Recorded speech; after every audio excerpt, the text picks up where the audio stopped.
Okay. सबसे पहले जो बात है वो ये है कि आईसीपी के लिए एक शॉर्ट लिस्ट मिली है के सेक्शन को, कि इसमें से तैयारी कर लो, यही आना है। इन टॉपिक्स में से कोई 5 सवाल आएंगे आपके फाइनल के अंदर, तो ये देख लेते हैं एक मिनट। इसके अंदर यही है कि वो सीक्रेट रिवील हो रहा है। नहीं यार, आपको पता चल गया ऊबर ने डब्ल्यू लिखा। अच्छा, खैर, सबसे पहले जो यहाँ पे लिखा हुआ है ज़िया की इस्लामाइजेशन, उसके अंदर वो ब्लास्फेमी एक्ट, हुदूद ऑर्डिनेंस वगैरह, और उसके बाद है कैरेक्टरिस्टिक्स ऑफ कॉन्स्टिट्यूशंस, ठीक है, 56, 62, 73। उसके अलावा सिलेबस का हिस्सा है objective resolution, BPC, Bogra formula और 1 यूनिट स्कीम, ठीक है। तो ये वही है फर्स्ट कंस्टिट्यूंट असेंबली के जो कुछ एग्ज़ाम थे, और उसके बाद बोगरा के जो थे उस वक्त के, ये लेक्चर कवर हो गया हुआ पहले। उसके अलावा 8th amendment, 13th amendment, 17th और 18th अमेंडमेंट, तो ये 4 अमेंडमेंट्स हैं इंपॉर्टेंट। डबल एम से नहीं होता, सिंगल एम से होता, इसने डबल एम से लिखा हुआ। खैर, उसके अलावा जना और सर सैयद की पॉलिटिकल कंट्रीब्यूशंस और उनके नेशनलिज्म के व्यूज़, ये है, और साथ नेशनलिज्म होता क्या है, ठीक है। तो ये कुछ इंपॉर्टेंट टॉपिक्स हैं कवर करने वाले हैं। अब मैंने बकाया सब का भी बना लिया हुआ है कि भुट्टो ने क्या किया, जुल्फ़िकार अली भुट्टो ने क्या किया, बेनज़ीर ने क्या किया, कब भाई नवाज शरीफ को क्यों निकाला वगैरह, ये सारी चीज़ें मैंने कवर कर ली हुई हैं। Do you have PDF for your series? अच्छा जी, खैर, बात ये हो रही थी, तो सारा कुछ मैंने कवर कर लिया हुआ। तो अब ब्रीफली मेरी कोशिश रहेगी मैं बस इन ही टॉपिक्स को रिवाइज़ करूं, और अगर कोई ऐसी चीज़ आ गई जो भी मैंने पहले पिछली किसी वीडियो में डिस्कस नहीं की हुई, जैसे ज़िया कैसे आया पावर में वगैरह, उसकी हल्की सी बात कर दूंगा एहतियातन। हो सकता है आपके कोई ओपन एंडेड सा सवाल आ जाए तो उसके अंदर यूज़ हो सके, वरना लेकिन मैं ज़्यादातर कोशिश करूँगा मैं इन ही टॉपिक्स तक रहूँ, ठीक है। ओके। और अगर कोई बंदे का दिमाग मैथ देख के मैथ से डिस्ट्रैक्ट हो गया और वो मैथ की बात करना चाह रहा है, तो शुरू करने से पहले एक और छोटी सी बात वो यही है कि मैथ कहाँ तक पहुँची है जी। मैंने कुछ भी नहीं किया पिछले 2 हफ्तों से। मैथ की स्लाइड्स वैसे की वैसी पढ़ी जैसे थी। ग्रीन्स थ्योरम के मैंने यहाँ पे लिखा हुआ है जी, स्टेटमेंट क्या है, प्रूफ क्या है, वो सारी चीज़ें कवर की हुई है मैंने यहाँ पे काफ़ी, लेकिन अभी कंप्लीट नहीं है। क्या नाम है, सारे नोट्स 4 ईयर सीरीज़ वगैरह की बात की है, सारी की है, लेकिन अभी आगे जाके ये जो बातें हैं सरफेस इंटीग्रल, और ये तो बहुत इजी है, ये भी अभी कवर करना है। साथ कुछ ये छोटी छोटी बातें रह गई हुई हैं, लेकिन हाँ, तो उसकी प्रोग्रेस की ये अपडेट है कि मैंने कुछ भी चेंज नहीं किया, वही स्लाइड्स वैसे की पढ़ी हैं। तो अगर आपने ये चीज़ें देखनी है अपनी तैयारी के लिए, किला प्लेस वगैरह क्या स्टार्ट टू फिनिश, तो आप अभी भी स्लाइड्स खोल के देख सकते हो। आपको पता ही है कि कहाँ से ढूंढना है, डिस्क्रिप्शन में पहला लिंक क्लिक करो, सारा कुछ मिल जाएगा। ओके, अब हम शुरू करते हैं। अच्छा, लेक्चर 1 के अंदर यही है कि ईस्ट इंडिया कंपनी कैसे आई, कॉलोनियलिज्म क्या होता है जी, तो ये इंक्लूडेड नहीं है, तो इसलिए मैं कोई बात नहीं करने वाला इसके बारे में। और लेक्चर 2 ये इंपॉर्टेंट है। लेक्चर 2 के अंदर से काफ़ी ज़्यादा इंपॉर्टेंट चीज़ें हैं, जैसे कि नेशनलिज्म और सर सैयद वाली बातें, तो ये गौर से सुनने वाली बातें हैं। आप वो वीडियोस देख सकते हो ज़्यादा डिटेल में, मैं बस ब्रीफली स्किम करने वाला हूँ। तो नेशन क्या होती है? A binding force that ties people with different identities together, ठीक है। तो ब्रॉड सी डेफिनेशन है कि ये नेशन होती है जी। कि नेशनैलिटी क्या होती है? वो यही है कि एक ऐसी एट्रीब्यूट जो मुख्तलिफ आइडेंटिटीज़ के लोगों को साथ जोड़े एक यूनिट के अंदर, आई गेस। तो एक नेशन स्टेट ऐसा होता है जो कि नेशनलिटी की बेसिस पे डिमांड किया जाए स्टेट, तो वो नेशन स्टेट होता है। फिर नेशनलिज्म क्या होता है? तो इसकी छोटी डेफिनेशन यही है ऊपर, when the state is congruent with the nation, लेकिन असल डेफिनेशन नीचे है आइडियोलॉजी के लिहाज से।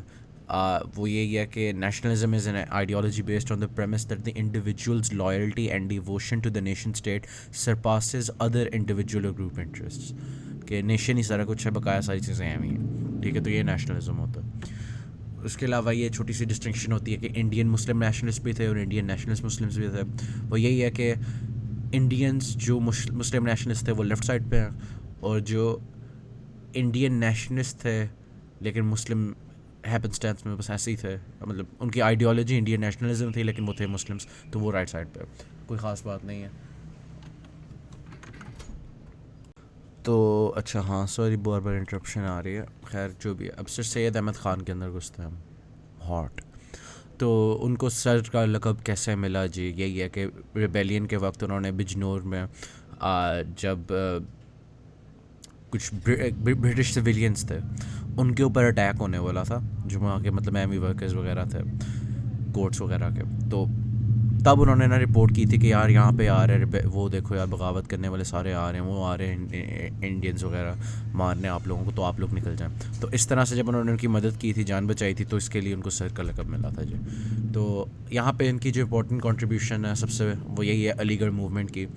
अब अलीगढ़ मूवमेंट की थोड़ी बैकग्राउंड इन्फॉर्मेशन होती है कि क्यों आई थी जी।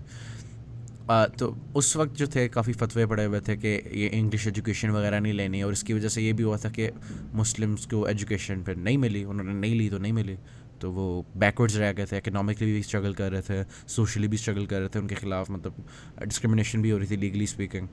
तो इस मौके पे अलीगढ़ मूवमेंट आती है जो कि उनको कहती है कि आप जो इतने डिवीज़न की बातें करते हो, इतनी लड़ाइयों की बातें करते हो कि हाँ हिंदू भी यही हैं, ये भी वही हैं, तो आप बस पॉलिटिक्स से दूर रहें, आप अपने आप के ऊपर ध्यान करें, आप तालीम हासिल करें वगैरह। तो ये थी अलीगढ़ मूवमेंट। तो उसके यही गोल्स थे कि मुस्लिम्स को पॉलिटिक्स से दूर रखो और मुस्लिम नेशनल प्रोलिफरेशन, यही है कि मतलब जो मुस्लिम नेशन है इंडिया के अंदर उसके आउटकम्स बेहतरीन हैं, ठीक है, मतलब उनको ओके। अच्छा जी। खैर उसके अलावा जो इसकी अचीवमेंट्स थी अलीगढ़ मूवमेंट की, वो ये थी कि उन्होंने मतलब एमएओ कॉलेज वगैरह सेटअप किया था, जिससे एजुकेशन बढ़ी थी मुस्लिम्स की, और साथ उन्होंने मतलब मुस्लिम यूनिटी की तरफ काम किया, और उनके मतलब जो उनके गोल्स थे, जो कॉमन इंटरेस्ट था, वो अचीव करने के लिए, और उसको मतलब हमेशा देखने के लिए कि अच्छा कितनी प्रोग्रेस जा रही है, एक कॉन्फ्रेंस भी बनाई थी, एनुअल मोहम्मदन कॉन्फ्रेंस। और वो यही था कि हर साल के एंड पे वो बस देखते थे कि अच्छा हमने क्या, हमारे गोल्स हैं आगे के लिए, और अभी तक हमने पिछले किस तरह से अचीव किए हैं, या कितने किए हैं, किस हद तक किए हैं। तो अब ये जो मैं बात करता हूँ कि मुस्लिम नेशन के गोल्स वगैरह, ये क्या है, ये यही है कि आप एक साथ रह रहे हो, एक आपकी आमतौर पे एक साथ ही रहते थे कम्युनिटीज़ में, और उनको मतलब सेंस ऑफ डिप्रिवेशन वगैरह थी।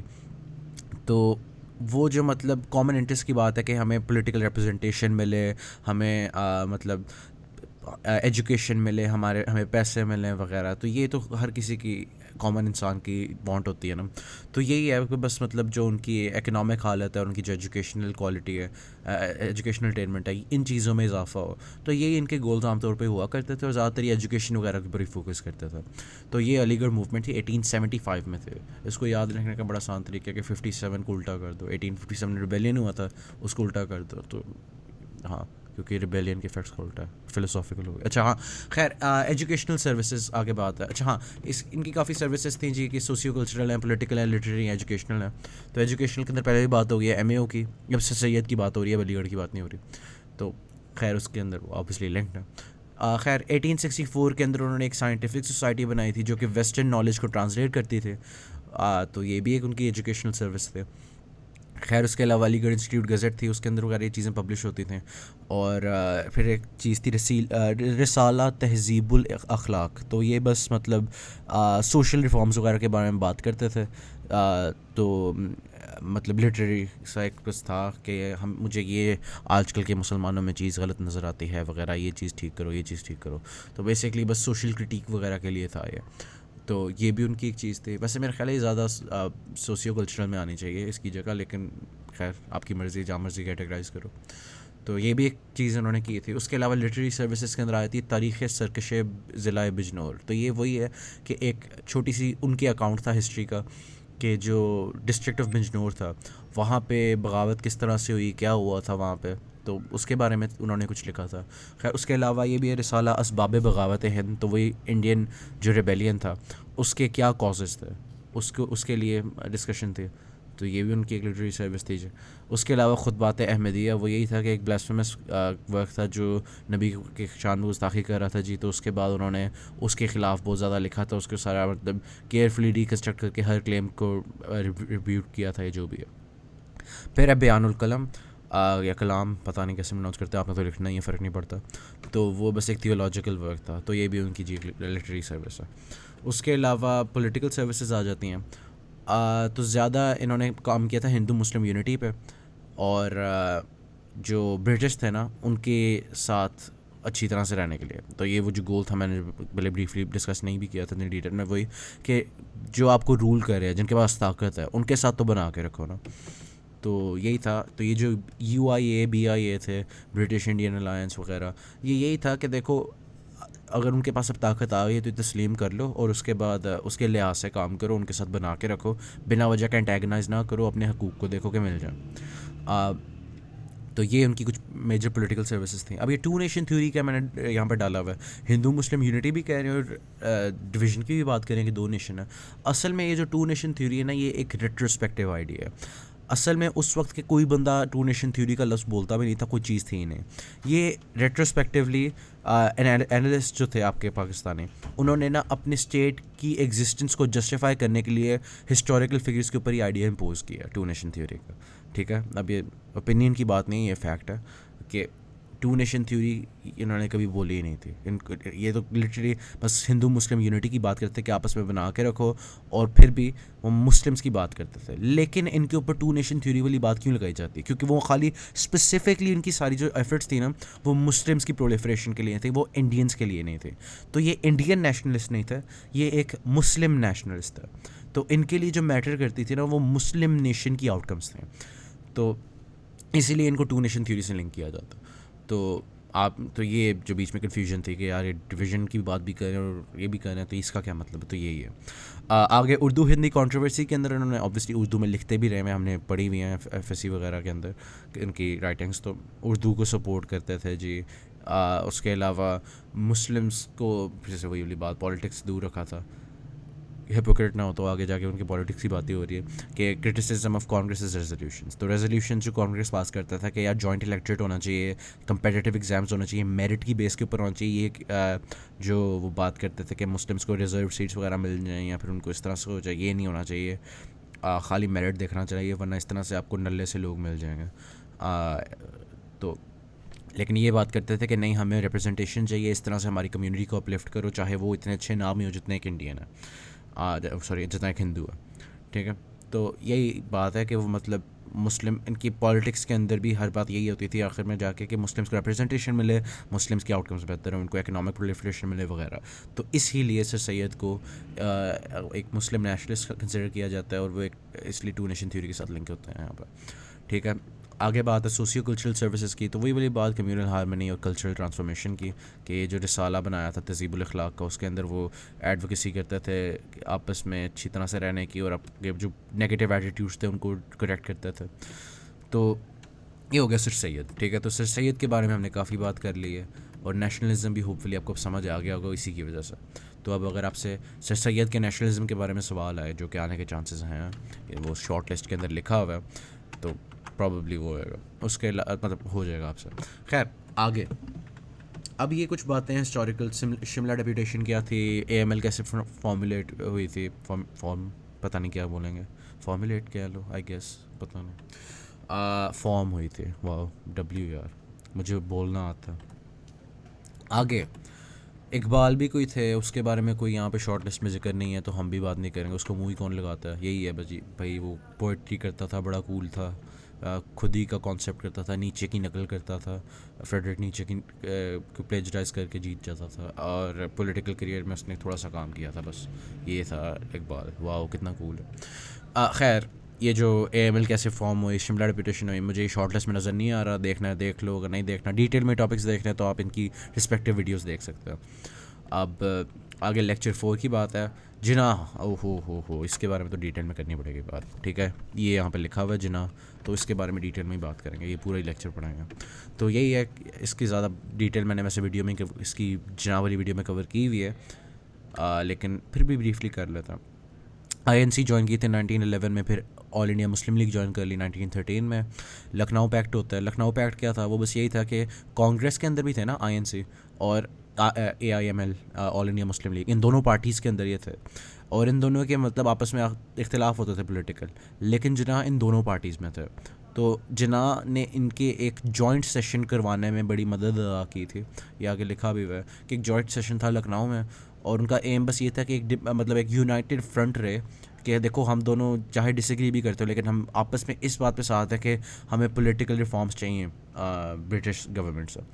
ठीक है, तो ये बस लखनऊ पैक्ट था। तो ये इनकी पॉलिटिकल कंट्रीब्यूशन थी अर्ली पॉलिटिकल करियर के अंदर 1916 के अंदर लखनऊ पैक्ट। ठीक है, आगे यही है कि जब रोलेट एक्ट पास होता है 1919 में तो ये इंपीरियल लेजिस्लेटिव काउंसिल से हो जाते हैं। रॉलेट एक्ट को डार्क कोई ब्लैक लॉ भी कहा जाता है कि यार बड़ा गंदा था, ये ज़्यादा ताकत दे रहा था, कोई भी अरेस्ट कर सकते थे इंडियन वगैरह को, टेररिज्म वगैरह के या जो मर्ज़ी क्या वाह मॉडर्न गवर्नमेंट्स। ओके अच्छा, तो यही है, ठीक है, कोई ख़ास बात नहीं है, बस उन्होंने रिज़ाइन कर दिया था। ये इनका अर्ली पॉलिटिकल करियर के बस बारे में बात हो रही है ना, तो ठीक है, मतलब पहले ज्वाइन किया, ये किया उन्होंने, ये काम किया, फिर रिज़ाइन कर दिया, फिर नेशनल कांग्रेस जो थे 1920 उससे भी रिज़ाइन कर ले, ठीक है। अब अर्ली पॉलिटिकल करियर में ये थोड़े से अनपॉपुलर थे क्योंकि ये ना खिलाफत मूवमेंट को सपोर्ट नहीं कर रहे थे। मोहम्मद अली और शौकत अली जो दो भाई थे उनके, वो ये कहते थे कि यार हम खुद गुलाम कौम है, हम कहाँ किसी और कौम की आज़ादी को देख सकते हैं। तो ये उनका पॉइंट ऑफ व्यू था, इसलिए वो खिलाफत मूवमेंट के साथ ज़्यादा अटैच नहीं थे, वो ज़्यादा अपनी पॉलिटिकल स्ट्रगल रख रहे थे इस तरह की चीज़ों में कि यार सेपरेट इलेक्टोरेट मिल जाए या इस तरह से हो जाए वगैरह। तो वही वाली बात है कि हल्की सी मुस्लिम्स को रिप्रेजेंटेशन ज़्यादा मिल जाए, ये उनका वो था, ठीक है। अब लखनऊ पैक्ट हो गया, अब जिना के फिर 14 पॉइंट्स आए थे 1929 में जाके, काफ़ी बड़ा जंप लिया हमने। 1920 से हम 9 साल आगे चले गए रेजिग्नेशन के बाद। ये तो अब इस दौरान हुआ ये था कि नेहरू ने रिपोर्ट अपनी बताई थी कि हम ये चाहते हैं, नेशनल कांग्रेस की तरफ से ये आया था जी कि हम ये चाहते हैं गवर्नमेंट से ब्रिटिश, लेकिन जिना ये कहता था कि नहीं मुझे ये चीज़ें नहीं चाहिए, मुझे ये चीज़ें चाहिए। अब इनके असल में जो एम्स थे वो एक्चुअली काफ़ी ज़्यादा क्लोज थे, आपस में मिलते जुलते थे। Self governance, separation of power, religious freedom, constitutional reform, ये सारी चीज़ें वो मानते थे, आपस में एग्री करते थे। लेकिन जिन्ना ज़्यादा फोकस करते थे मुस्लिम रिप्रेजेंटेशन के ऊपर, सेपरेट इलेक्ट्रेट के ऊपर। नेहरू वगैरह जो लोग थे नेशनल कांग्रेस के, वो ज़्यादा फिक्सेट करते थे कि मेरिटोक्रेसी होनी चाहिए, जॉइंट इलेक्ट्रेट्स होने चाहिए, ये स्पेशल ट्रीटमेंट नहीं मिलनी चाहिए माइनॉरिटीज़ को, तो बस जैसे नॉर्मल जा रहा है ऐसे निज़ाम चलता जाए। तो ये बीच में बस थोड़ा सा आइडियोलॉजिकल क्लैश था जिसको ज़्यादा हाईलाइट करके ज़्यादा डिवीजन बनाया जाता है कि वो इतने डिफरेंट थे, लेकिन असल में इनके कंटेंट ज़्यादा सेम है कि सेल्फ गवर्नेंस दो, सेपरेशन ऑफ पावर दो। बस यही है कि जिन्ना हर चीज़ में ये कहता है कि यार मुस्लिम्स के लिए सारा कुछ सही हो जाए, जस्ट मुस्लिम वो बस एक छोटी सी माइनॉरिटी पकड़ ली हुई थी उन्होंने कि बस इनकी आउटकम्स हो जाए, मुझे नहीं फ़र्क पड़ता बकाया सारे मुल्क भाड़ में जाए। तो ये बस उस वक्त के मुस्लिम लीडर्स जो थे उनका ये पॉइंट ऑफ व्यू था। खैर RTCs की बात की जाती है, यहाँ पे देख लो जी आपके कायदे आज़म के क्या काम थे। यही है कि RTC थी क्या, वो बस कॉन्स्टिट्यूशन वगैरह के बारे में जो कंसेंसस लेना था जो आने वाली है सेल्फ गवर्नमेंट वगैरह के लिए, तो उसके बारे में उसके लिए कुछ कॉन्फ्रेंसेस रखी गई थी 1930 से 32 के दरमियान। पहली दो में तो इनको इनवाइट किया जाता है इज़्ज़त से, लेकिन और पहली में उनकी पार्टिसिपेशन भी अच्छी रहती है, लेकिन सेकंड में जाके वो गंद कर जाते हैं। वो मतलब बस बिल्कुल इनफ्लेक्सिबल बिहेवियर शो करते हैं, कोई भी कंसेशन नहीं करते और बस मतलब उन अनविलिंग टू लाइक क्या कहते हैं कॉम्प्रोमाइज़ वगैरह। तो उसकी वजह से इनको RTC में अगली वाली इनवाइट नहीं किया जाता। लेकिन हम फिर भी ये कहते हैं कि देखो इन्होंने जिन्ना ने हमारे लिए काम किया था कि हमारी मुस्लिम कम्युनिटी को रिप्रेजेंट किया था ब्रिटिश के सामने पहली दो कॉन्फ्रेंसेस में, चाहे वो तीसरी वाली के अंदर अपने बिहेवियर से इन्वाइट ना भी हुए हैं। तो ये जो चीज़ें अभी तक डिस्कस हुई हैं किस तरह से आएंगी सवाल के अंदर, ये यही है कि जिन्ना ने क्या किया मुस्लिम्स के लिए, इंडियन मुस्लिम्स के लिए। ये आया था मिड में आई थिंक, तो या क्विज़ में आया था पता नहीं, तो इस तरह से आते होते हैं सवाल। ऑब्वियसली थोड़ा रीफ्रेस करके वही एग्जैक्ट इन्फॉर्मेशन भी यूज़ हो सकती है, आप जिन्ना लिखा हुआ है तो उसके बारे में पढ़ रहे हैं, बात ख़त्म। आगे कुछ और फिर वहाँ पे क्या हो रहा था, इंडिया के अंदर सेल्फ गवर्नेंस कैसे आई जी। यही है कि गवर्नमेंट ऑफ इंडिया एक्ट आता है 1935 वगैरह। अब ये जिन्ना से हम थोड़ा बाहर जाने, इसको थोड़ा इग्नोर करते हैं जनरल इलेक्शंस वगैरह को। तो हम आगे आते हैं यहाँ पे मैस रेजिग्नेशंस पे। तो वो जो वर्ल्ड वॉर वाली बात है यहाँ पे इंडियन नेशनल कांग्रेस की बात कर लेते हैं, ये इंपॉर्टेंट है। अच्छा, जनरल इलेक्शन जब 1937 के हुए थे ना, तो नेशनल कांग्रेस जो थी उन्होंने मतलब मुस्लिम कॉल टू प्रेयर को मतलब कह दिया था कि इतने डेसिबल से ज़्यादा ऊंची नहीं जा सकती वगैरह, ये शोर ज़्यादा करते हैं वगैरह, तो इनको अपनी जगह तक महदूद रखो, अपने उनको खुद ही पता होना चाहिए टाइम का। तो इन्होंने मतलब बैन कर दिया था, रिस्ट्रिक्शंस लगा दी थी। और उसके अलावा काउ स्लॉटर जो था कि यार हमारे खुदा हैं, आप इनको ना, हम हमारे लिए मतलब होली स्टेटस रखते हैं, तो हम नहीं अलाउ करते कि आप हमारे रिलीजियस चीज़ों को आप स्लॉटर वगैरह करो, तो गौ माता को ना मारो, ठीक है। क्योंकि आई गेस फेयरली रीजनेबल, अगर आपको एग्जिस्टेंस चाहते हो, अगर आपने मतलब ज़िबा करना है बकरी भी कर सकते हो। खैर 1937 की बात हो रही है ना ये, तो 1937 के इलेक्शन जो जीते तो ये हुआ था। तो इसकी वजह से ना नेशनल कांग्रेस के काफ़ी खिलाफ चले गए थे मुस्लिम्स वहाँ के। तो आ, इस दौरान फिर उन्होंने ना जो जिन्ना थे उन्होंने ऑल इंडिया मुस्लिम लीग को ही ज़्यादा आगे फिर किया कि देखो जी हम मुस्लिम के सोल रिप्रेजेंटेटिव्स हैं, ये नेशनल कांग्रेस सिर्फ हिंदूज़ की है। तो इस तरह से जो पहले असल में कांग्रेस के अंदर मुस्लिम्स भी बहुत ज़्यादा थे, शुरू के अंदर ऑल इंडिया मुस्लिम लीग बिल्कुल भी रिप्रेजेंटेटिव नहीं थी मुस्लिम पॉपुलेशन की। लेकिन जब इस तरह की हरकतें होना शुरू हो गई ना, तो उसके बाद ऑल इंडिया मुस्लिम लीग ज़्यादा सेंटर में आना शुरू हो गई एज अ मुस्लिम रिप्रेजेंटेटिव। ठीक है, तो ये जब कांग्रेस रिज़ाइन करती है 1939 में, मैस रेजिग्नेशंस होती हैं कांग्रेस के लोगों की, जब वर्ल्ड वॉर के अंदर गवर्नमेंट जो होती है ब्रिटिश, वो उनकी मर्ज़ी के बिना ही पहले ही बताते हैं कि हम सपोर्ट कर रहे हैं जी इसको, हम जापान के ख़िलाफ़ जा रहे हैं। तो वो महसूस करते हैं कि यार हमें यहाँ पे क्या फजूल बिठाया हुआ है, हम रिज़ाइन कर रहे हैं। तो इसके ऊपर कैपिटलाइज़ किया था जिन्ना ने, और यहाँ पे फिर डे ऑफ डिलीवरेंस बनाया था जी 1939 पे। देखो हमें निजात मिली है इनसे, नेशनल कांग्रेस वालों से। ठीक है, तो जिन्ना ने ये भी एक काम किया था कि इस तरह से फिर मुस्लिम यूनिटी के अंदर काम किया था, वो मोबिलाइज़ की थी पूरी फोर्स। और अब जब ज़्यादा सा मतलब पॉपुलर होते जा रहे थे, तो फिर लाहौर रेजोल्यूशन प्रेजेंट हुई।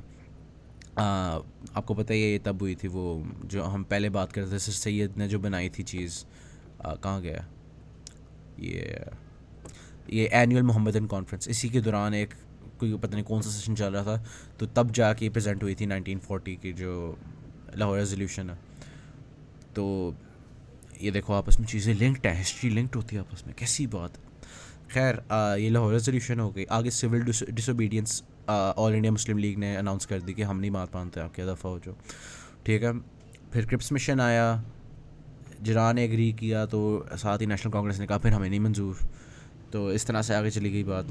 ये क्रिप्स मिशन भी कहीं नहीं गया, बस ऐम ही आ गया था। उसके अलावा फिर नेशनल कांग्रेस ने क्विट इंडिया मूवमेंट लॉन्च की 1942 में, कि हमने आपको अलाउ करते हैं, हम कोई डोमिनियन वगैरह में, हम ये स्टेट्स वगैरह जो आप बात कर रहे थे क्रिप्स मिशन में, हमें नहीं चाहिए, हमें बस चाहिए आप दफ़ा हो जो। ठीक है, तो उस वक्त फिर ऑल इंडिया मुस्लिम लीग ने कहा हम कहते हैं डिवाइड एंड क्विट इंडिया, जाओ तो जाओ लेकिन पहले हमें अलहदा भी कर जाओ। ठीक है, तो ये थी divide and quit India movement, और इसके अंदर भी ऑल इंडिया मुस्लिम लीग पीछे थी और उस ऑब्वियसली जिन्ना पीछे थे। तो ये भी जिक्र करने लायक बात है कि जिन्ना ने ये काम करवाया था। ठीक है, तो इस तरह से सेल्फ गवर्नेंस और सेपरेशन की बात जब की जाती तो जिन्ना का यहाँ पे ये भी रोल था। फिर जिन्ना गांधी टॉक्स आती हैं, फेल हो जाती हैं, दोनों एक दूसरे के कीड़े निकालते रहते हैं, यार बड़ा वगैरह तक अगला बंदा, तो कुछ भी नहीं होता। शिमला कॉन्फ्रेंस आती है, ठीक है, कॉन्फ्रेंस में कुछ भी नहीं होता, बस आपस में बहस करी जाते हैं, कोई किसी से एग्री नहीं करता। बस इससे यही वाज़ेह होता है कि डिवीज़न बहुत ज़्यादा बढ़ गई है जी नेशनल कांग्रेस में और ऑल इंडिया मुस्लिम लीग में। फिर इलेक्शंस होते हैं 1945 और 46 के, और ये इंपॉर्टेंट इसलिए क्योंकि इसके अंदर ना सारे जो मुस्लिम सीट्स हैं ना, जो रिजर्व सीट्स होती थी, वो सारी मुस्लिम लीग जीत जाती है। तो इससे ये पता चलता है, या बेसिकली सीमेंट हो चुका है कि ना जिन्ना जो है ना वो सही में रिप्रेजेंटेटिव है मुस्लिम वॉन्ट्स के। तो ये जो divide and quit India movement वगैरह, ये हकीकतन सारे मुस्लिम इससे एग्री करते हैं इंडिया के। तो ये इसलिए इंपॉर्टेंट है इलेक्शंस। उसके अलावा कैबिनेट मिशन प्लान की बात आती है, ये भी बस मैं भूल गया इसके बारे में, कोई ख़ास मुझे याद नहीं आ रहा, स्किप करो। जिन्ना के बारे में बात हो रही है, इसके बारे में बात नहीं हो रही। आगे डायरेक्ट एक्शन डे बनाया था जी, कि हम वो ये सिविल डिसोबीडियंस की तरह ही होता है। 16 अगस्त को 1946 में अनाउंस किया था जिन्ना ने। तो फिर उसके बाद आखिरकार माउंट बेटन प्लान प्रपोज होता है, जिसके अंदर आपके बॉर्डर्स वगैरह डिसाइड होने होते हैं। तो 3 जून को प्रपोज होता है, 18 जुलाई को फिर वो जाके इनैक्ट हो जाता है।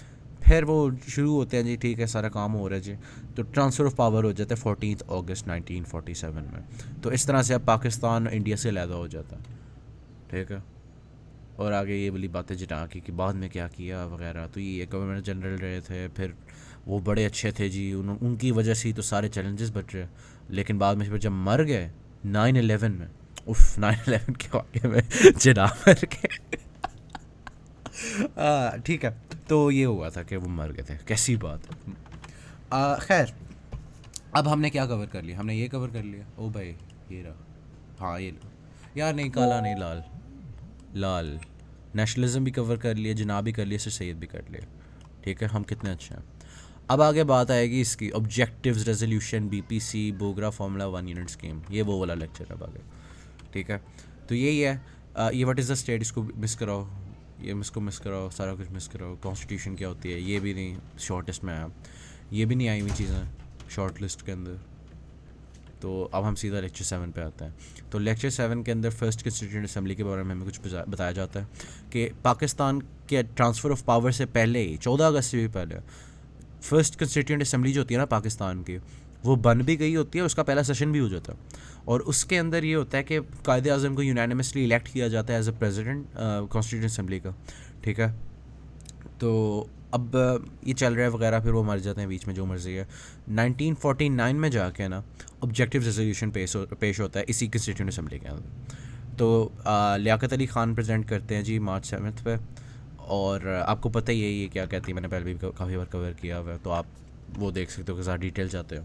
और अब ये अप्रूव हो जाती है मार्च 12, 1949 में, ठीक है। ये डेट कभी कभी आ जाती होती है, याद कर ही लो। उसके अलावा बीपीसी क्या है, जिस दिन ये अप्रूव हुआ था ना ऑब्जेक्टिव रेजोल्यूशन, उसी दिन एक कमेटी बनाई गई थी, बेसिक प्रिंसिपल्स कमेटी, जो कहते थे कि यार हमें ये बातें बड़ी अच्छी लगी ऑब्जेक्टिव रेजोल्यूशन की, तो आप इसी को ना अपनी कॉन्स्टिट्यूशन की बेस बना के काम करना शुरू करो। तो ये बस बीपीसी का काम था, ठीक है। तो ये दो बातें यहाँ पे भी हो गई कि ऑब्जेक्टिव रेजोल्यूशन क्या है और बीपीसी क्या है। उसके बाद बोगरा फार्मूला वगैरह की बात है।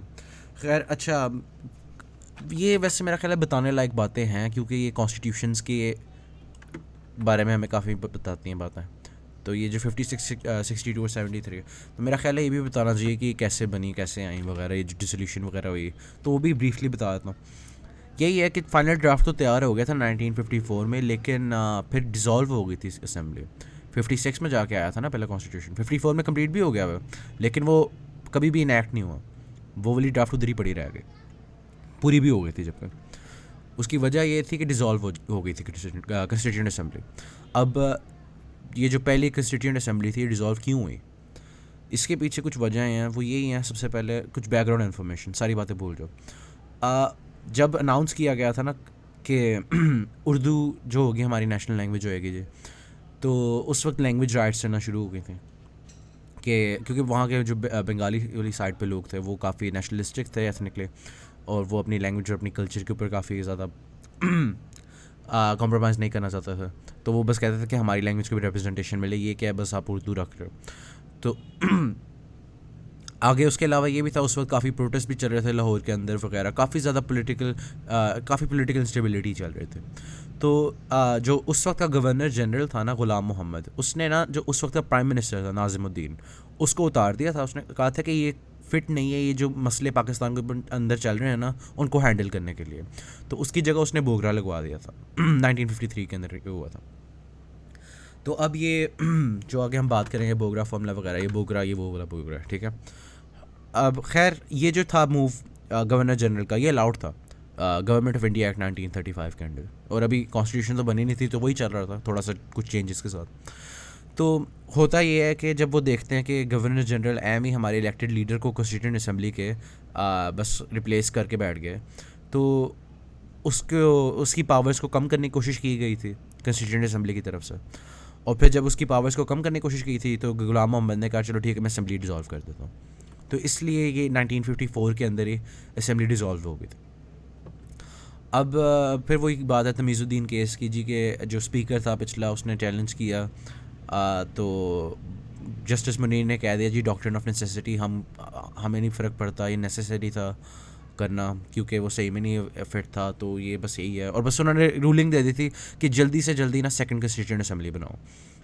तो सेकंड कंस्टिट्यूएंट असेंबली के अंदर उन्होंने वही कर दिया था कि जो प्रोविंशियल लेजिस्लेचर था उसी में से उठा के मेंबर्स रख लिए थे, और एक साल बाद जाके फिर वो बन गया था। 1954 में डिज़ोल्व हुई थी पहले, 1955 में अगली शुरू भी हो गई थी, ठीक है। तो अब बोगरा फार्मूला की बात है 1953 में, मतलब जब अभी पहली वाली डिसॉल्व नहीं हुई थी तब की बात है। बोगरा ने कहा था कि बाय कैमरल लेजिस्लेचर होना चाहिए, ठीक है।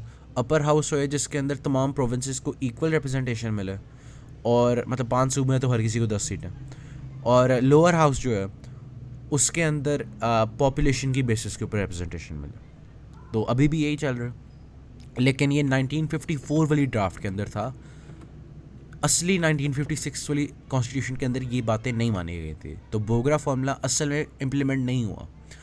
तो ये खैर उसके अलावा ये भी कुछ उसकी बातें थी कि अगर प्राइम मिनिस्टर लेफ्ट वो ईस्टर्न पाकिस्तान की साइड से है, ईस्ट पाकिस्तान की साइड से है, तो फिर जो प्रेसिडेंट है वो वेस्ट का रख लो, और अगर वेस्ट पाकिस्तान की साइड से है तो प्रेसिडेंट जो है वो ईस्ट पाकिस्तान का रख लो। तो इस तरह से वो जो विंग्स की रिप्रेजेंटेशन की बात होती थी तो वो वाली डिमांड भी पूरी हो रही थी। खैर वही वाली बात कि 54 के अंदर तो पहली कॉन्स्टिट्यूशन असम्बली डिसॉल्व हो गई थी, तो जो सारी मेहनत की थी, जो चाहे जितना भी एक्सेप्ट हुआ था, जितना भी सेलिब्रेट हुआ था, ये फ़र्क कोई नहीं पड़ा, क्योंकि ये असल में 1956 की कॉन्स्टिट्यूशन में नहीं आया था, लेकिन 1973 की जो कॉन्स्टिट्यूशन है उसके अंदर है, तो इसलिए पढ़ने वाली बात थी, तो बोगरा फॉर्मूला भी हो गया इसमें से, लिस्ट में से। अब आगे आती है बात 1 यूनिट स्कीम के। अब ये 1955 के अंदर इसने प्रपोज़ किया था बोगरा ने कि ये जो विंग्स के बीच में मसले चल रहे हैं, ईस्ट पाकिस्तान अपनी रिप्रेजेंटेशन मांगता है, वेस्ट अपनी मांगता है, तो वेस्ट को ना एक ही बना दो। तो वेस्ट पाकिस्तान को 1 यूनिट का नाम दे के ना सारे प्रोविंसेस जोड़ दिए थे, पंजाब, सिंध, खैबर पख्तूनख्वा और बलूचिस्तान सारे मिला दिए थे और उसको 1 यूनिट बना दिया था जी, एक सूबे है। तो ये अप्रूव हो जाता है 1955 में, पेश होता है 1954 में। तो ये बस 1 यूनिट स्कीम थी। अभी इसके बारे में जो इसके इफ़ेक्ट्स थे वगैरह वो हम आगे बाद में जाके देखेंगे। ज़्यादातर इसकी बात होती है बलूचिस्तान के कॉन्टेक्स्ट में। यार आप बोल लो भाई, एम तंग करी जा रहे हैं यार, मैं गुस्सा हो गया, मैं नहीं खेल रहा, मैं नाराज़ हो गया, बस वीडियो ख़त्म। नहीं, अच्छा 1 यूनिट स्कीम, 1 यूनिट स्कीम के बारे में यही है कि जो वेस्टर्न पाकिस्तान के जो नेशनलिस्ट ग्रुप्स थे, जैसे सिंध नेशनलिस्ट थे या बलूचिस्तानी नेशनलिस्ट थे, तो वो कहते थे कि इस तरह से ना ये पंजाब सेंटरिंग होता जा रहा है कि पंजाब ही जो है ना वही सारी पावर रखता है और उसी के लीडर आगे आ रहे हैं वेस्ट पाकिस्तान की साइड से, और वो हमें रूल कर रहे हैं, ठीक है। जब और हमें अपने एरिया के अंदर सेल्फ गवर्नेंस नहीं मिल रही, जो बलूचिस्तान की नेशन है उसको अपनी नहीं मिल रही, जो सिंध नेशन है, जो सिंधी लोग हैं उनको सेल्फ गवर्नेंस नहीं मिल रही, उनको पंजाबी रूल कर रहे हैं, इस तरह से हो रहा था। तो इसलिए 1 यूनिट स्कीम जो थी उसके कुछ मतलब वेस्ट पाकिस्तान के अंदर अच्छी इतनी भी रिसेप्शन नहीं थी, स्पेशली बलूचिस्तान में जो काफ़ी ज़्यादा फिर बाद में ऑपरेशन वगैरह भी होते हैं, आपको पता ही है। आगे कॉन्स्टिट्यूशन ऑफ 1956 की बात की जाती है। यही है कि ब्रिटेन कॉन्स्टिट्यूशन थी, और इसके अंदर 234 आर्टिकल्स थे, 13 सेक्शंस थे, 6 स्केड्यूल्स थे। फेडरल सिस्टम था, वो भी मैंने बता दिया हुआ है, हर किसी के अंदर फेडरल सिस्टम ही है, ये कॉमन है लिटरली तमाम कॉन्स्टिट्यूशंस के अंदर। आपको पता है फेडरेशन क्या होती है, मैंने एक्सप्लेन किया हुआ है पहले बहुत बार, मैं फिर से नहीं करने वाला। पार्लियामेंट्री सिस्टम ये भी हमने बताया हुआ क्या होता है, कि हेड ऑफ़ स्टेट वो होता है प्रेसिडेंट, और हेड ऑफ़ गवर्नमेंट होता है प्राइम मिनिस्टर। तो पार्लियामेंट्री सिस्टम था, ज़्यादा ताकत प्राइम मिनिस्टर के पास थी, प्रेसिडेंट का बस एक सेरेमोनियल रोल था, बस एक फिगर हेड था, ठीक है। तो सेमी फ्लेक्सिबल कॉन्स्टिट्यूशन की 2/3 मेजॉरिटी चाहिए जी। फंडामेंटल राइट्स की बात की जाती है हर कॉन्स्टिट्यूशन के अंदर, तो वो भी ऑन पेपर लिखे हुए थे। आगे यूनी कैमरल लेजिस्लेचर था, तो मतलब जो बोगरा फॉर्मूला था वो तो ये कहा था ना कि बाई कैमरल हो, 2 हाउसेस होंगे, लेकिन इसके अंदर यूनी कैमरल था। आगे इंडिपेंडेंट जुडिशरी, ये भी हर कॉन्स्टिट्यूशन के अंदर कॉमन है, ऑन पेपर लिखा होता है कि जजेस के ऊपर कोई प्रेशर नहीं होगा पॉलिटिकल वगैरह। खैर ऑब्जेक्टिव रेजोल्यूशन को प्रियम्बल में इंक्लूड किया गया, ये भी सब में कॉमन है।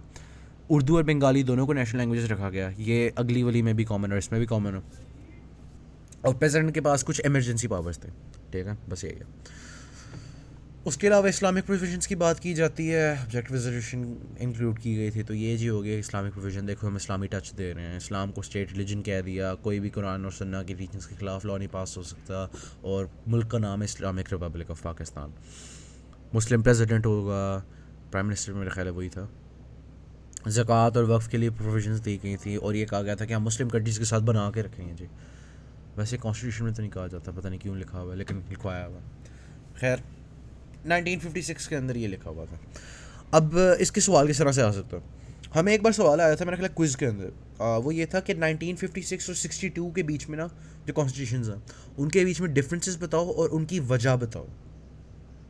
तो ये एनालिसिस की बात आ जाती है कि आपके अपने ऊपर है, मैंने इसलिए कॉन्टेक्स्ट सारा बताया है कि क्यों। अब आप खुद ही सोचो कि यूनिकैमरल लेजिस्लेचर क्यों होगा, पार्लियामेंट्री सिस्टम क्यों होगा। तो पार्लियामेंट्री सिस्टम की मैंने ये वजह अपने क्विज में लिखी थी कि देखो अभी भी आज़ाद हुए हैं, तो फिर वो decentralisation of power, self rule वगैरह चाहते थे, फेडरल सिस्टम भी इसलिए चाहते थे, तो इसलिए वो उन्होंने रख लिया कि कभी नए नए आज़ाद हुए हैं वो सेल्फ गवर्नमेंट के बड़े फ़ैन हैं, ठीक है। और जो उधर की कम्युनिटीज़ थी उनको अपसेट नहीं करना, और ज़्यादा आपने इतने भी स्ट्रॉन्ग नहीं बनाना कि आप उनकी रिप्रेजेंटेशन ना दो, इसलिए फेडरेशन का सिस्टम रखा था कि फेडरल अलग है, फेडरेशन अलग है, प्रोविंसेस अलग हैं। साथ सेमी फ्लेक्सिबल की वजह भी ऑब्वियस ही है कि आप मतलब चेंज करनी होती हैं चीज़ें। अब उनको पहले महसूस होता था कि ज़्यादा रिजिड है, कि हमारी बात ही नहीं मानी जाती, तो अब उन्होंने रख दिया था कि देखो टाइम के साथ साथ बदलती जाएंगे। उसके अलावा यूनिकैमरल लेजिस्लेचर क्यों रखा गया था, एक हाउस क्यों रखा गया था, इसकी वजह मुझे नहीं समझ आती, पता नहीं। लेकिन आगे इंडिपेंडेंट जुडिशरी वगैरह ये तो कोई ख़ास बात नहीं है। ऑब्जेक्टिव रेजोल्यूशन क्यों रखी गई थी, वो भी ऑब्वियस बात है कि देखो हम इस्लाम के नाम पे मुल्क लिया है तो इस्लाम के ऊपर चलेगा, वो वाली बात है, ठीक है।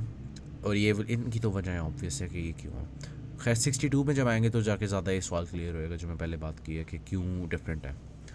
खैर अब 56 की कॉन्स्टिट्यूशन आती है, सिकंदर मिर्ज़ा होता है जी, चिल मार रहा है। उस वक्त का गवर्नर जनरल था सिकंदर मिर्ज़ा, वो प्रेसिडेंट बन जाता है, पहला प्रेसिडेंट पाकिस्तान का।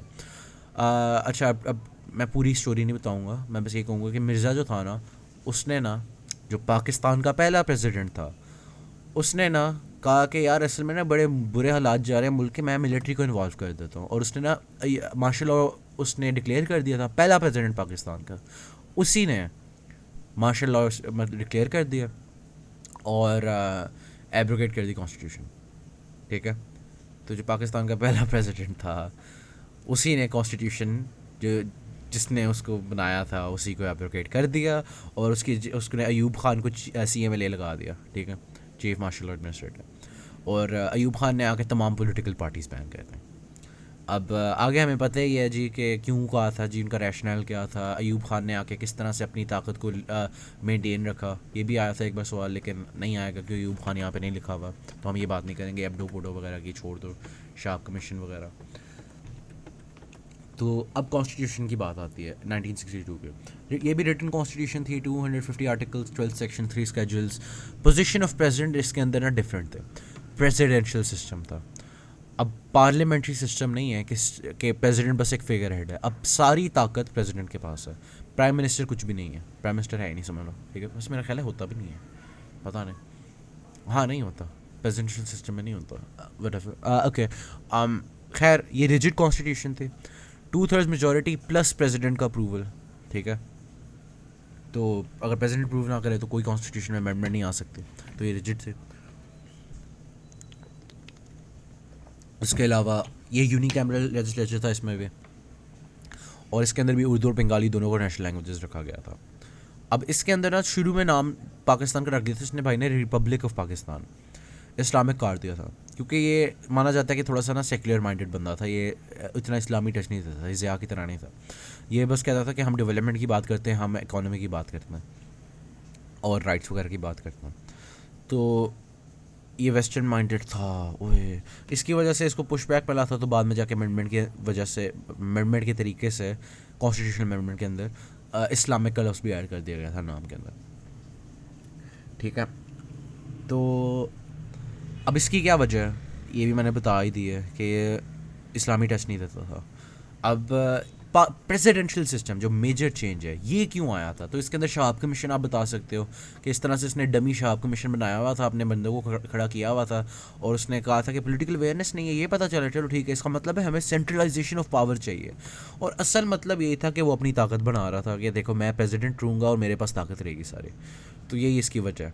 वो जो डिफरेंसेस की बात हो रही थी कि डिफरेंट क्यों हैं, क्या डिफरेंसेस उनकी वजह क्या है, तो यही है कि इसने पूरा ये साथ सिस्टम बनाया हुआ था।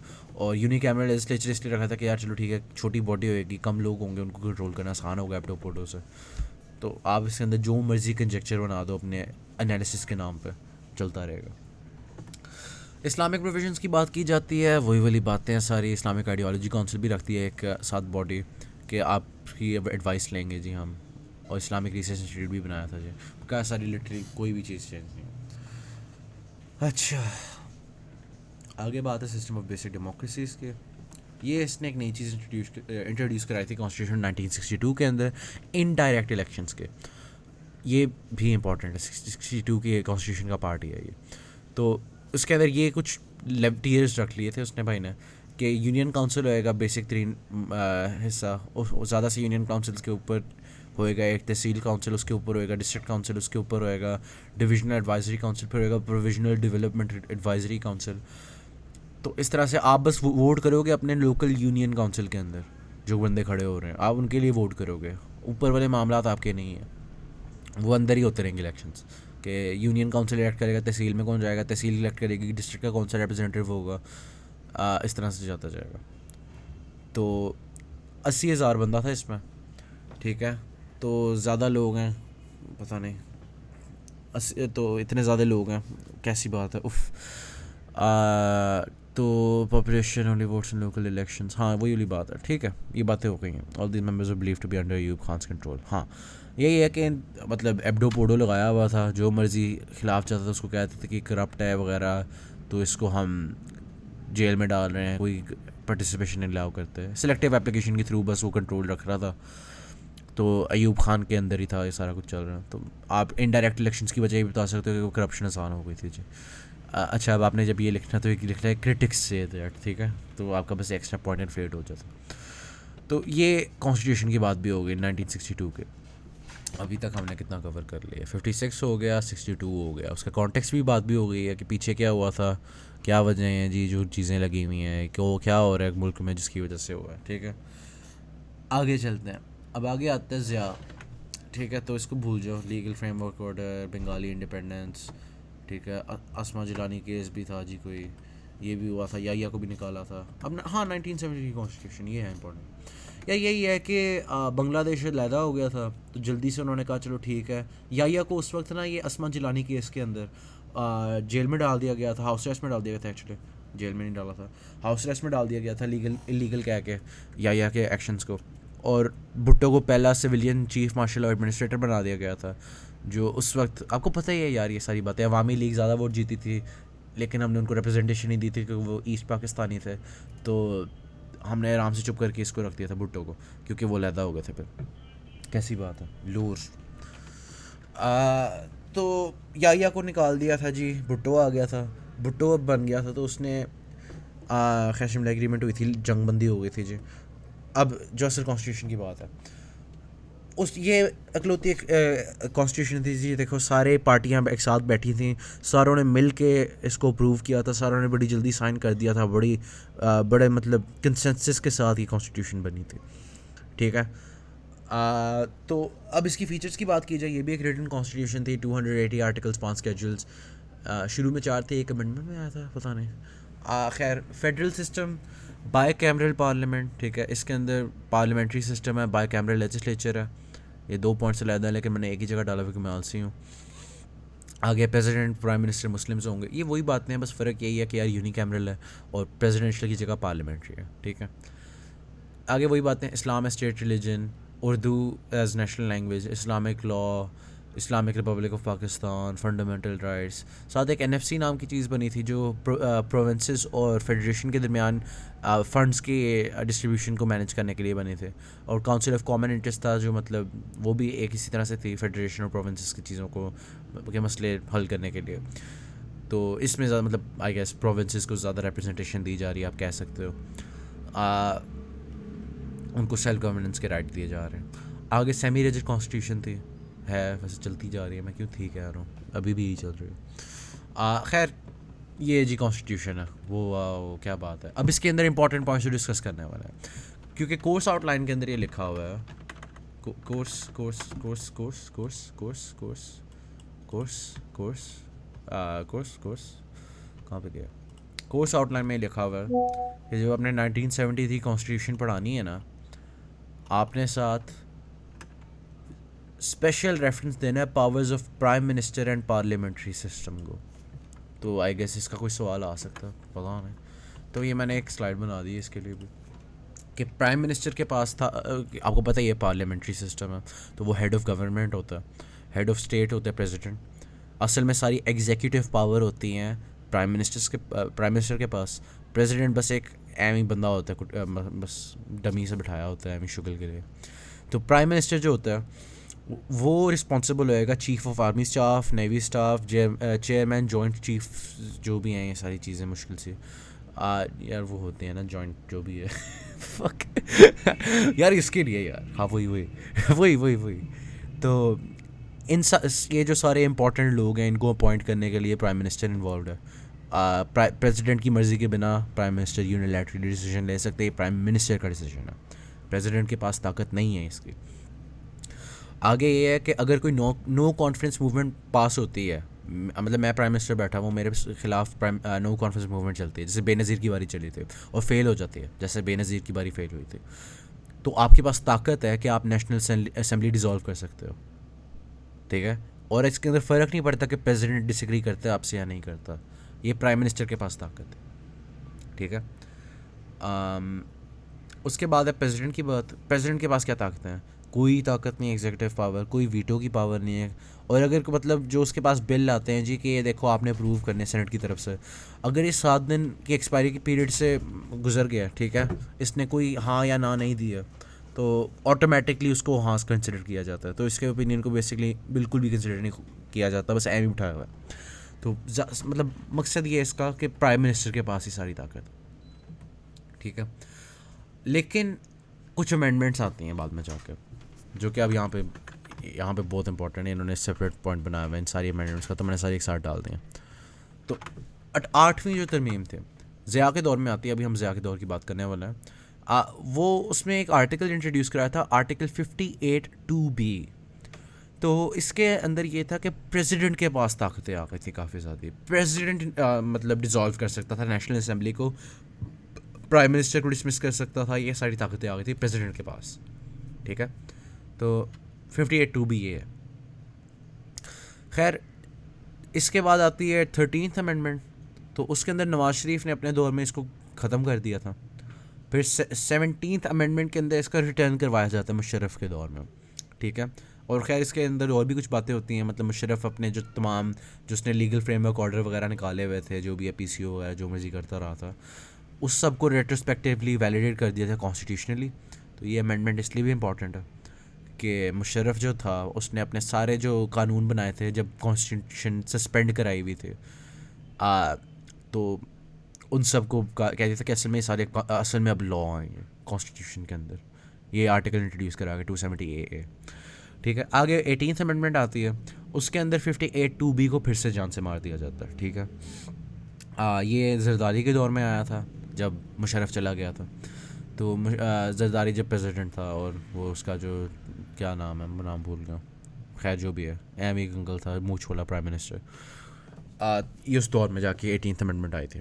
खैर इसके अंदर कुछ और भी छोटी छोटी बातें थी कि इंट्रा पार्टी इलेक्शंस नहीं अब नेसेसरी, तो आपकी पार्टी के अंदर इंटरनल डेमोक्रेसी नहीं है। यार ये क्या बात हुई भाई, पाकिस्तान की बात हो रही है, आगे चलते हैं।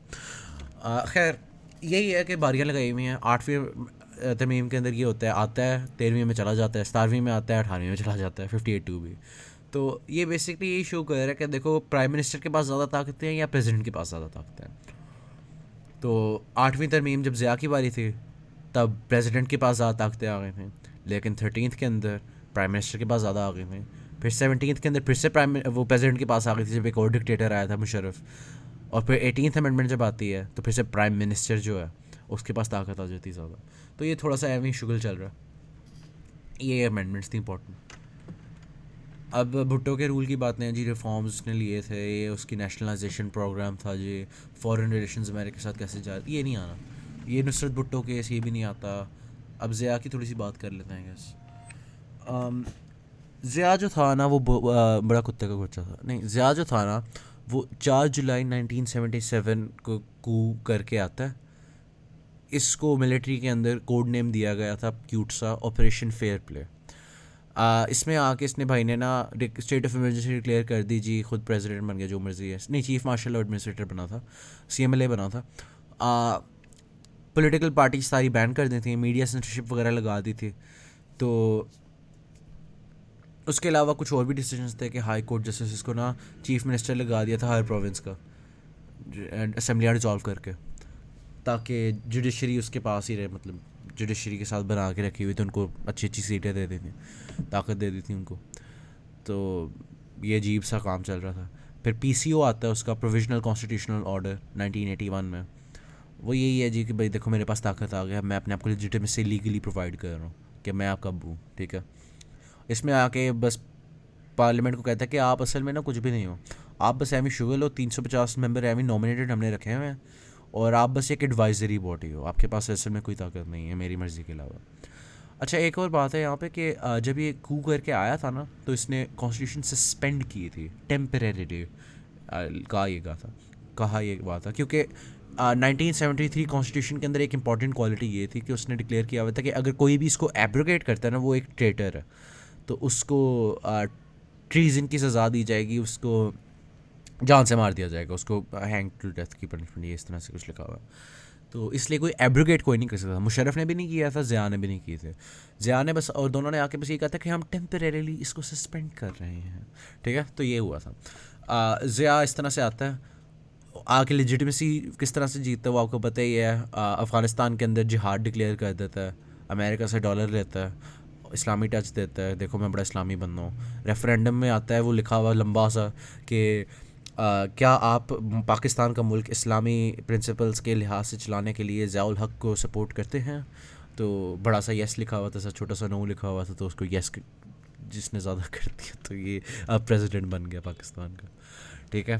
तो जैसे वो हिटलर वाला है ना, मैंने पोस्ट किया हुआ था, कहाँ पे गया, यहाँ पे होगा, बहुत इंपॉर्टेंट है। मैं पढ़ाई की जगह मीम दिखा रहा हूँ। इस तरह से था जैसे हिटलर के दौर में था ना, जा 9, ठीक है। अच्छा, मेरा बिल्कुल भी पढ़ने का मूड नहीं। अच्छा, इस्लामाइजेशन प्रोसेस, ये इंपॉर्टेंट है बहुत एक्चुअली, ठीक है। कॉन्स्टिट्यूशन 1973 की बात हो गई, उसके बारे में जो स्पेशल क्लॉज की बात थी ट्रीजन वाली, उसकी बात भी कर ली। अब हम इसके ऊपर आते हैं, आखिरी टॉपिक है हमारा, ज़िया की इस्लामाइजेशन, ठीक है। अब ज़िया जब आया था उसने ना एक काम किया था, उसको कहते हैं इस्लामाइजेशन। यार यही है, हुदूद ऑर्डिनेंस की थी। उसने कहा था यार ये देखो, ये जो छोटा सा है ना, ये इसका असल में मुल्क क्या लिखा हुआ है, ये तो मोहम्मद है, ठीक है। तो ये बलूचिस्तान, ये पंजाब, ये सिंध, ठीक है। तो आपने इसको इस्लाम के लिहाज से चलाना है पाकिस्तान को, ठीक है। तो ये जो हदूद हैं आपको पता है, ये इस्लामियात में मैंने पढ़ी थी। हुदूद ऑर्डिनेंस यही कहती है कि जो अच्छा, इस्लाम के अंदर लॉ की बात आती है, लॉ के अंदर कुछ होते हैं हुदूद, वो होती हैं डिटर्मिनेंट पनिशमेंट्स जो कोई नबी भी पार्डन नहीं कर सकता, ये वो वाली पनिशमेंट्स होते हैं, ठीक है। तो हुदूद ऑर्डिनेंस के तहत वही वाली इस्लामिक जो सलफ़ी इंटरप्रिटेशन है उसके तहत जो है कि चलो ठीक है, चोरी की हाथ काट दिया वगैरह, ये वो वाली पनिशमेंट्स हैं, इनको इम्प्लीमेंट करवाया था, ठीक है। तो इस्लाम एक्शन के दौरान इसने भाई ने ये किया था। उसने फिर एक नया निकाहनामा भी निकलवाया था और मुल्क के अंदर हिजाब मैंडेटरी कर दिया था। जब हिजाब मैंडेटरी किया था ना, तो उसने कहा था यार ये जो औरतें हॉकी वगैरह खेल रही होती हैं, ये भाग रही होती हैं फुटबॉल खेलते हुए, इनका जिस्म बड़ा वाज़ेह होता है, इनके कभी हिजाब उतर रहा होता है वगैरह, तो इनको ना बैन कर दो, इनको खेलने ही ना दो, इनको दफ़ा करो यार। तो ज़िया ने इस तरह से औरतों के हुकूक़ को, उनकी पब्लिक लाइफ को बहुत ज़्यादा कम कर दिया था, उनको बिल्कुल घर तक रिस्ट्रिक्ट करवाने में इसका बहुत बड़ा हाथ है।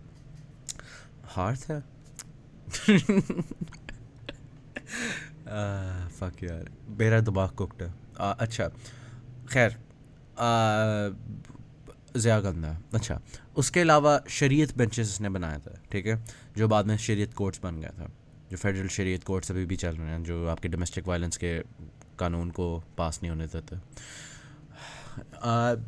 खैर, इसने ये कहा था कि कोई भी, कि हर मेजर कोर्ट के अंदर ना शरिया बेंचेस होंगे जो असेस करेंगे कि ये डिसीजन क्या इस्लामिकली वैलिड है।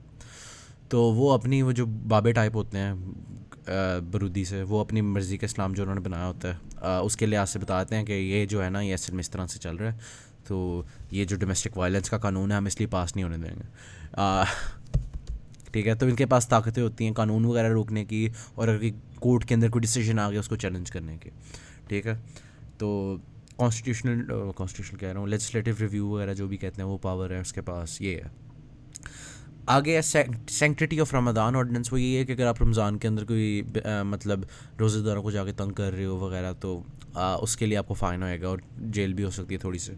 उसके अलावा ये वेस्टर्नाइजेशन के बड़ा खिलाफ था, कह रहा था कि जो आपने गाने लगाए होते हैं वेस्टर्न गाने वगैरह, ये क्या है बकवास, आप टीवी पे सिर्फ पेट्रियाटिक गाने लगाओ, आप टीवी के ऊपर लगाओ पाकिस्तान के नारे, वो पाक सर ज़मीन, ये आपके बस टीवी बने चाहिए, गानों वाले चैनल ख़त्म कर दो। ये जो सारी वेस्टर्न कल्चर आई हुई है, जो औरतें हिजाब के बिना जा रही हैं, तो इस तरह से इसने ना इन्फोर्स किया था लीगली सारा कुछ ये, और काफ़ी ज़्यादा चीज़ें सेंसर की थी, बहुत टोटलिटेरियन था, ठीक है। उसने कहा था बस ये सारी जो पूरा मुल्क है ना, ये बस मेरी कंसेप्शन, मेरे मज़हब के लिहाज से चलो, चाहे अंदर क्रिश्चियंस हों, जो मर्जी हो, सारों को मेरे लिहाज से चलना पड़ेगा।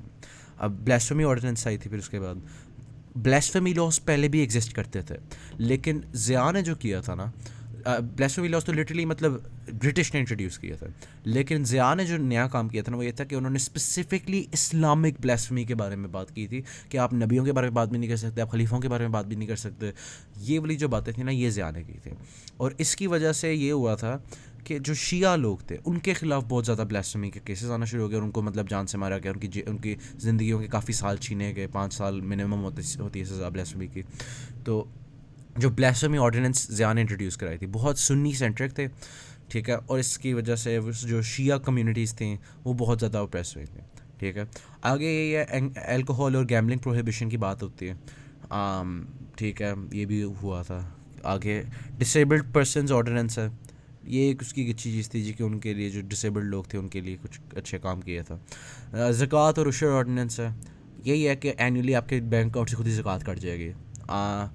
उसके बाद बैंकिंग रिफॉर्म्स हैं कि इंटरेस्ट वगैरह हम बैन करते हैं, हराम है, तो हम पीएलएस बैंकिंग मॉडल पे जाते हैं, जो कि असल में इंटरेस्ट ही है यार, ये क्या ड्रामे मारते रहते हैं। अच्छा खैर, इस्लामिक बैंकिंग अजीब सी होती है, मुझे नहीं समझ आती क्या है अजीब, खैर जो भी। अच्छा, मदरसा एक्सपेंशन फ्रॉम ज़कात फंड, अब ज़कात के पैसों से मदरसे को एक्सपेंड किया जा रहा था कि देखो अब चलो आपकी मर्ज़ी, आपने जो मर्ज़ी इसका मतलब लेना, खैर ये भी तो हो रहा था। एजुकेशनल्स का ये रिफॉर्म था कि मदरसों को एक्सपेंड कर रहा था, किससे? ज़कात के फंड से। अब इसका क्रिटिसिज्म इस्लामाइजेशन प्रोसेस के क्या मेजर आते हैं, आपको मेरे पता चली गया होगा मैं काफ़ी बायस्ड हूँ इसके अगेंस्ट, लेकिन चलो क्रिटिसिज्म से पहले उसके पॉजिटिव की बात कर लेते हैं। लोग आमतौर पे इसके बारे में ये अच्छी बात करते होते हैं कि ये देखो इसकी वजह से ना जो हदूद ऑर्डिनेंस थी, जो मुजरिमों के बाजू काटते थे वगैरह, इसकी वजह से क्राइम कम हो गया था। और ये ऐसे में बड़ा नेक आदमी था, ये वो था जी, देखो वो था, बड़ा नेक था, बड़ा नेक था, बड़ा नेक था, और इनको कुछ नहीं आता, मर्द मोमिन, मर्द मोमिन, ठीक है। तो ये इस्लाम को फैला रहा था, देखो इस्लाम ने जो कहा वही काम हो रहे हैं, बेंचेस वगैरह, हमने मुल्क इस्लाम के बुलाया था तो इस्लाम के लिए चल रहा है, तो ये बिल्कुल हमारी आइडियोलॉजी के साथ है, चाहे इसके जो मर्जी इफेक्ट आ रहे हैं। अब ये उसके इफ़ेक्ट्स की बात भी कर लेते हैं, जो असल जो रिलीजियस माइनॉरिटीज़ थे, स्पेसिफ़िकली शिया लोग और जो अहमदिया थे, उनके ख़िलाफ़ बहुत ज़्यादा काम हुए थे। तो अहमदियों को के ख़िलाफ़ कानून बनाया गया था कि आप प्रिटेंड ना करो कि आप मुसलमान हो, आप मुसलमान नहीं हो, ठीक है, आप ये ना कहो कि आप मुसलमान हो, जबकि उनके मजहबी जो व्यूज़ हैं, चाहे आप डिसएग्री भी करो, वो यही कहते हैं कि हम मुसलमान हैं। तो इस तरह से आप उनके रिलीजियस राइट्स को कर रहे हो कि आप बोल भी नहीं सकते कि आप मुसलमान हो क्योंकि आप अहमदिया हो। तो मतलब आप ये यकीन कर सकते हो, लेकिन मेरा ख़्याल है कि उनके, खैर मेरा ख़्याल क्या, उनका ख़्याल था कि ये आप उन हमारे रिलीजियस राइट्स को ले रहे हो बिना वजह। आप अपने स्टेट का कोई काम नहीं है ये रिलीजन के मामलों में पढ़ना, ये इंडिविजुअल्स के आपस के मामले हैं। तो ज़कात ऑर्डिनेंस जो थी उसके ऊपर भी शिया प्रोटेस्ट थे कि देखो ये सुन्नियाइजेशन हो रही है, प्रोसेस सुन्नाइजेशन पता नहीं कौन सी प्रोसेस हो रही है पाकिस्तान के अंदर, इस तरह से ये शिया इरेजर हो रहा है कि ज़कात खुद ही काटी जा रहे हैं वगैरह मुस्लिम्स में से, कि लेकिन हम भी तो मुस्लिम हैं, हम तो नहीं देते। तो ये शिया प्रोटेस्ट जो थे इसके ख़िलाफ़ काफ़ी। उसके अलावा ब्लास्फेमी ऑर्डिनेंस जो थे उसके भी काफ़ी ज़्यादा मसले ये ज़्यादातर अभी भी जो केसेस आते हैं वो ज़्यादातर मुसलमानों के ख़िलाफ़ ही आ रहे होते हैं, शियाओं के ख़िलाफ़ वगैरह। तो इस तरह से रिलीजियस माइनॉरिटीज़ जो थी पाकिस्तान की वो बड़ी अपसेट हुई थी इसके दौरान, और मतलब उनके रिलीजियस राइट्स काफ़ी रोल बैक हुए थे, स्पेशली शिया और अहमदिया लोगों के। उसके अलावा विमेंस स्ट्रगल्स की बात की जाती है, मैंडेटरी हिजाब, बैंड वुमेन स्पोर्ट्स, उसके अलावा जो पब्लिक एग्जिस्टेंस थी वो कम हो गई। और जो हदूद ऑर्डिनेंस के अंदर सबसे बुरी बात थी ये था कि अच्छा, आपको शायद इस्लामियत के अंदर याद हो कि मतलब फॉल्स एलिगेशन ऑफ जिना जो है वो एक बड़ा सीरियस क्राइम है, हदूद के अंदर आता है, उसके लिए पता नहीं कितने कोड़े पड़ने होते हैं। तो अगर कोई औरत प्रूव नहीं कर पाती ना, आप 3 या पता नहीं कितने 2 या 4 मेल विटनेसेस प्रूव नहीं कर सकते कि आपका रेप हुआ, तो फिर आपको ही कोड़े पड़ते थे, ठीक है। तो इस तरह से औरतों के राइट्स के ख़िलाफ़ है आप। ओके, लेकिन ओके, अब सारे कह रहे होंगे कि अभी एथियस्ट वगैरह बायस्ड है, तो इसलिए मैं ये बात छोड़ देता हूँ। खैर, इस्लामाइजेशन के बारे में आपने जो पॉजिटिव लिखना है, जो नेगेटिव लिखना है, आपके ऊपर है, सब्जेक्टिव सवाल होता है, आपके ऊपर होता है, ठीक है।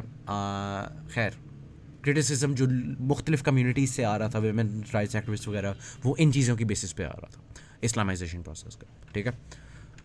खैर वो एक डिक्टेटर था, वो किसी की बात नहीं सुनता था। इकोनॉमिक पॉलिसी की बात करते हैं। इकोनॉमिक पॉलिसी ज़िया के अंदर थी इकोनॉमिक लिबरलाइजेशन और इकोनॉमिक इस्लामाइजेशन।